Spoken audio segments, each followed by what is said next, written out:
भाई आज पूरी तरह से पाकिस्तान के बैट्समैन और गेंदबाज दो के दोनों का बेल्ट ट्रीटमेंट हुआ है। बेल्ट ट्रीटमेंट मतलब कि पूरी की पूरी एकदम धागा खोल दिया है। पूरी की पूरी पाकिस्तान, वही पाकिस्तान जो अब तक मैच के पहले जो इतनी डीलिंगबाजी दे रहा था कि पाकिस्तान ये कर देगा, पाकिस्तान हैंडशेक नहीं करेगा, पाकिस्तान टीम को जीतकर, पाकिस्तान मैच जीतकर अपनी आर्मी को डेडिकेट कर देगा। वही पाकिस्तान भाई, कहा जाता है कि जितनी औकात नहीं, अपने औकात से बढ़कर इंसान को नहीं बोलना चाहिए, लेकिन पाकिस्तान अपनी उस औकात को पूरी तरह से बाहर हो गया था। मतलब कि वो इतना हापा खो दिया था, भले ही घर में आटा दाल चावल गेहूं ना हो, लेकिन पाकिस्तान उस चीज़ को पूरी तरह से भूल गया था कि भैया शाम को शायद खाना भी ना नसीब हो, लेकिन पाकिस्तान वाले इस चीज़ को पूरी तरह से भूल गए। लेकिन वही पाकिस्तान का आज टोटली बेल्ट ट्रीटमेंट हुआ है। बेल्ट ट्रीटमेंट मतलब कि बेल्ट ट्रीटमेंट इतनी जबरदस्त हुआ है, जहां पर हमारे बैट्समैन से लेकर गेंदबाज, भले ही पाकिस्तान 171 रन बना दिया था, लेकिन वो 171 रन किसी के लायक नहीं था, किसी काम का नहीं था। क्योंकि शायद अगर पाकिस्तान 200 प्लस का भी आंकड़ा छू देती तो शायद वो भी कहीं काम नहीं आने वाला था। लेकिन आज पाकिस्तान 171 रन बनाया, लेकिन भाई साहब हमारी बल्लेबाजी जिस कदर थी, उस तरह से पूरे के पूरे पाकिस्तानियों की धज्जियां उड़ गई, पूरी की पूरी धज्जियां उड़ गई। जहां पर पाकिस्तान के गेंदबाज शुरू से इस बात को सोचकर आए थे कि भैया सामने वाले बैट्समैन पर प्रेशर बनाना है, जहां पर ये बात एक निकल कर आया था कि पाकिस्तान में इस बात को कहा जा रहा था कि पाकिस्तान वाले 3 साइकोलॉजिस्ट बुलाए थे। 3 साइकोलॉजिस्ट मतलब कि भारतीय बल्लेबाजों पर दबाव बना सके, और उसके साथ साथ पाकिस्तानी बॉलर जब उनके ऊपर प्रेशर आए, दबाव आए, तब उस चीज को पाकिस्तानी किस तरह से रिलीज कर पाए। मतलब कि इस हद तक पाकिस्तान वालों के अंदर डर था कि इन लोग 3 साइकोलॉजिस्ट बुला कर लाए थे, लेकिन वो 3 के 3 साइकोलॉजिस्ट किसी काम के नहीं, क्योंकि जाहिर सी बात है कि वही पाकिस्तानी साइकोलॉजिस्ट होंगे। अब कितनी बुद्धि पड़ी है पाकिस्तान और पाकिस्तानियों की, आप लोग इस बात को जानते हैं अच्छी तरह से। जो बम बारूद बनाने वाले लोग, वो लोग क्या क्या पढ़ेंगे? कभी ये बात सुने हैं कि पाकिस्तान की ये यूनिवर्सिटी इस लिस्ट में आई है? मतलब कि पाकिस्तान के जैसे खिलाड़ी वैसे ही उन लोगों की साइकोलॉजिस्ट, मतलब कि सब के सब खत्म है, सब खत्म है। और उसके साथ साथ पाकिस्तानी गेंदबाज शुरू से ही भारतीय बल्लेबाजों पर बोली बोलने लगे और सोचे कि ये लोग दबाव में आकर विकेट दे देंगे। ये पाकिस्तानी के साइकोलॉजिस्ट सिखा कर भेजे थे, लेकिन वो काम नहीं आया। और हमारे दोनों ओपनर शुभमन गिल और अभिषेक शर्मा शुरुआत में ही इन लोगों की धज्जियां उड़ा दिए। जहां पर अभिषेक शर्मा पहले ही गेंदों पर शाहीन अफरीदी को छक्का मार दिया। वही शाहीन अफरीदी जिसके बल पर पूरा पाकिस्तान कूदता है। मतलब कि पूरे पाकिस्तानी को इस बात का उम्मीद था कि शाहीन अफरीदी कुछ करेगा। हम भी देख रहे थे कि कब तक शाहीन अफरीदी क्या करता है, लेकिन उस शाहीन अफरीदी को अभिषेक शर्मा पहले ही गेंद से उस तरह से धोया, जहां पर ये लोग बार बार प्रेशर दे रहे थे कि भैया ये लोग विकेट गिराएंगे, विकेट गंवाएंगे, लेकिन इन लोगों का कोई साइकोलॉजिस्ट काम नहीं आया। मतलब कि इस हद तक पाकिस्तानी गिर जाएंगे इसका उम्मीद नहीं था।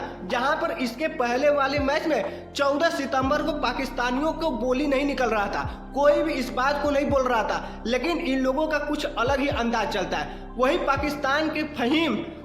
पाकिस्तान के बल्लेबाज फहीम जो कि मात्र हाफ सेंचुरी बनाने के बाद उसका सेलिब्रेशन इस तरह का था। मतलब कि हद स्थिति है। वही दिमाग, मेंटलिटी नहीं चेंज होने वाला है। भले ही शाम को खाना नसीब हो चाहे ना हो, फहीम को घर वालों को क्या स्थिति है ये पता नहीं है, लेकिन बंदूक ताने के क्या मिला बदले में? तो पाकिस्तान को हार मिला। जहां पर पाकिस्तान के लोग इस बात को कह रहे थे कि हम लोग मैच जीत को डेडिकेट करेंगे। भैया मैच कभी जीतोगे तब तो। 15 मैच हुआ है जिसमें 12 पाकिस्तान मैच जीती है, मात्र 3 मैच। मतलब कि भारत 4 गुना तुम्हारा मैच जीता है, 4 गुना। मतलब कि कभी इस बात को अपने जीवन में, इस बात को यहाँ पर आने में तुम्हारी कब पीढ़ियां खत्म हो जाएगी। जहां पर पूरी की पूरी पाकिस्तानी अवाम इस बात को कह रही थी, वीडियो बना रही थी कि भारत हैंडशेक नहीं किया। अरे गजब है चूतियों, मतलब कि हद है स्थिति इन लोगों की।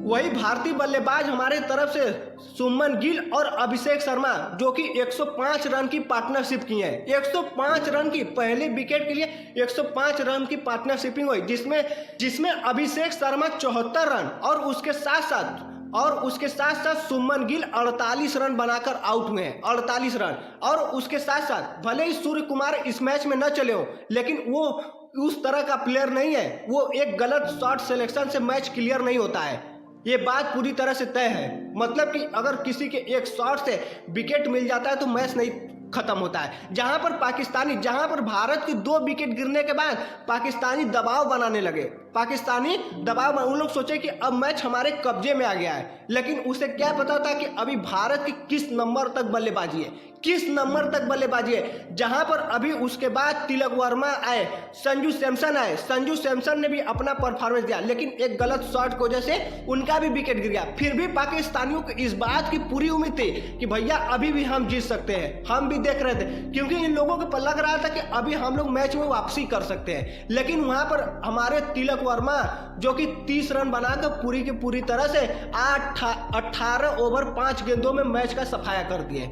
वही थे। और फिर उसी तरह बेइज्जत कर न हैंडशेक किए न कुछ किए और अपना क्रीज से बाहर निकल गए, क्योंकि पाकिस्तान की औकात नहीं है कि भारत के साथ हाथ मिला सके। जहां पर पाकिस्तान इस बात को कह रहा था कि पाकिस्तान भी मैच जीतकर भारत से हैंडशेक नहीं करेगा। भाई पहले मैच जीतो तब हाथ हैंडशेक करने की बात सोचना। मतलब कि अब तुम्हारी वो औकात नहीं है। और इस पर भी अभी कुछ उन लोगों ने खोज कर निकाला होगा कि भारत कैसे मैच जीती है। इस पर भी इन लोगों के आवाम की यही कंडीशन है। इनकी मीडिया रिपोर्टर जो कि यूट्यूब पर लाइव आकर इस बात को कहते हैं कि भारत ऐसे कर दिया वैसे कर दिया। जहां पर चैंपियन ट्रॉफी में ये लोग कह रहे थे कि इतने ब्राह्मण पंडित जी बुलाकर ये लोग पूजा करवाएं, ऐसे करवाए वैसे कराए, लेकिन इस बार भी वही कुछ कंडीशन इन लोगों का निकलने वाला है। वही पाकिस्तानी मीडिया जो कि हर बात कुछ न कुछ खोज कर निकाले रहते हैं। इन लोगों का इस बार पूरी तरह से क्लियर है कि हमें किस बात पर बतियाना है, किस बात पर बात करना है कि भारत वाले चिढ़े। भैया एक तरफ ये लोग मैच हारे हैं और ये लोग सोच रहे हैं कि भारत को इस तरह से करना है।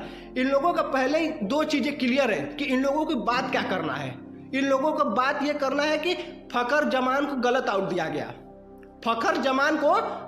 दिया गया भैया, लेकिन ये तो पूरी तरह से अंपायर का फैसला है। लेकिन कहीं ना कहीं उस चीज को जूम कर देखा जाए तो भाई वहां पर पूरी तरह से फखर जमान आउट था, क्योंकि जो नीचे का स्पेस बोल रहा था कैच का वो पूरी तरह से क्लियर था। लेकिन इन लोगों का पूरी तरह से कहना यही होगा, पूरे पाकिस्तान खोज लिए होंगे कि किस तरह से इन लोगों को कहना है कि भारत बेईमानी से जीता है, चीटिंग से जीता है, अंपायर को खरीद लिया है। क्योंकि इन लोगों हर मैच में इन लोगों खोजते हैं कि किस तरह से, क्योंकि इन लोग जानते हैं अच्छी तरह से कि मैच हारना है। इन लोग का पूरी तरह से क्लियर है। और इन लोगों को फखर जमान रहता तो 200 प्लस का स्कोर बनता।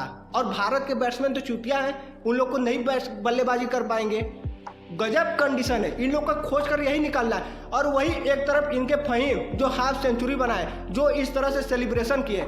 अभी तो इस सेलिब्रेशन पर पहली बात तो बैन है, और कुछ न कुछ इसको बैन लगना है, इसमें कोई दो राय नहीं है। और कोई इस तरह का सेलिब्रेशन कर देने से तिस्मार खान नहीं हो जाता है, ठीक है भाई। कमेंट करके फहीम खान के लिए एक शब्द जरूर लिख कर जाना, एक शब्द इस पाकिस्तानियों के लिए जरूर लिख कर जाना। किस तरीके से ये लोग हारे, इतनी बेइज्जत, मतलब कि बेशर्म पाकिस्तान जो कि इतनी मैच हारने के बाद फिर भी इन लोगों का बड़बोलापन नहीं जाता है। अभी भी इन लोगों के मुंह से कुछ न कुछ निकलेगा। वो आज हम वेट करेंगे इस चीज का, क्योंकि फिक्स है मैच हारे हैं, अब बोलना निकलेगा कि भैया भारत चीटिंग जीता है। जहां पर 14 सितंबर को भी इन लोग का कहना था कि मैच रेफरी बेईमानी किया है, मैच रेफरी गलत ऐसे किया है वैसे किया है, हैंडशेक नहीं किया है। और इस बार भी कुछ निकल कर आना है, उसका इंतजार हम सब लोग करेंगे। और उसका भी जवाब पाकिस्तान को भरपूर दिलाएगा, जवाब देने में कमी नहीं रहेगा। क्योंकि भारत की वो हैसियत है कि पाकिस्तान को खरीद सकता है, पाकिस्तान को जवाब दे सकता है। भारत की उतनी हैसियत है। भाई चैनल पर बने रहना, सब्सक्राइब कर रखना। पाकिस्तान के हर एक बात का जवाब दिया जाएगा, किसी को नहीं छोड़ा जाएगा, किसी को नहीं बख्शा जाएगा। पूरी तरह से चैनल को सब्सक्राइब करके रखना और कमेंट लिख देना इस पाकिस्तानियों के लिए।